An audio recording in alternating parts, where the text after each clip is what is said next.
back here at the studio in Cooper Creek Square. Definitely check it out. 20 shops and restaurants. Got a lot of great restaurants, particularly with great happy hours, great decks. The sun is shining this time of year. And definitely stick around in case you get a little sleepy listening to Tim here. We're going to have Brad Prejean playing some songs later, and that'll be enjoyable. But no hard feelings, Tim. Oh, what can be so sleepy about baseball? Exactly. Come on. I always snooze till about the 7th inning. Oh, okay. That's why you got to have the stretch, right? Yeah, exactly. There you go.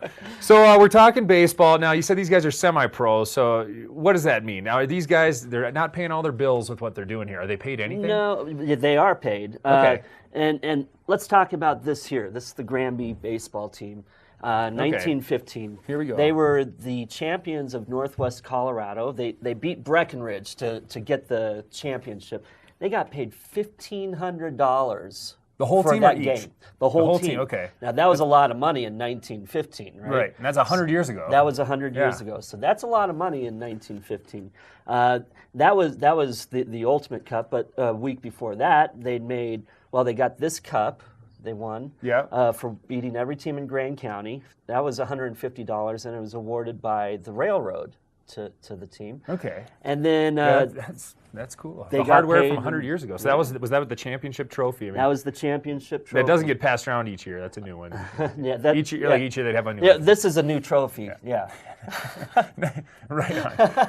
A new trophy for 1915. Oh, for 1915. Yeah, right? Yeah. Okay. No, okay. So these guys make a few bucks on the side, but they all got real jobs. Now, are they taking this, like you go watch a softball game or whatever? Are they beer leagues, or are we doing pretty diehard here? These are the real deal. I mean, they were followed like the major leagues, because you couldn't follow the major leagues in these small towns. Yep. We had like I said, no radio, no TV. Well, and they even have cars to get to the game, or are they just rocking horseback to get down to the county?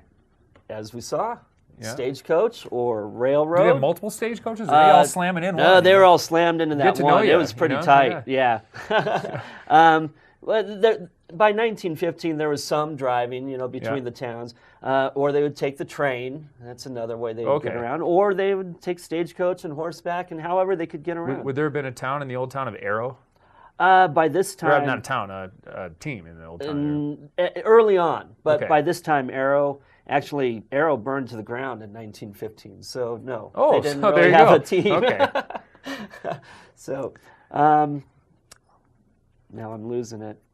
Well, that's all right, because one other thing I want to mention too is Tim here is also our local celebrity at the resort this year, because he wrote the commemorative 75th anniversary book to commemorate our 75th anniversary of having the ski resort, Winter Park Resort. So I wouldn't go so far as celebrity. Yeah, I was gonna say I keep dropping your name and no one seems to. No, I'm just joking.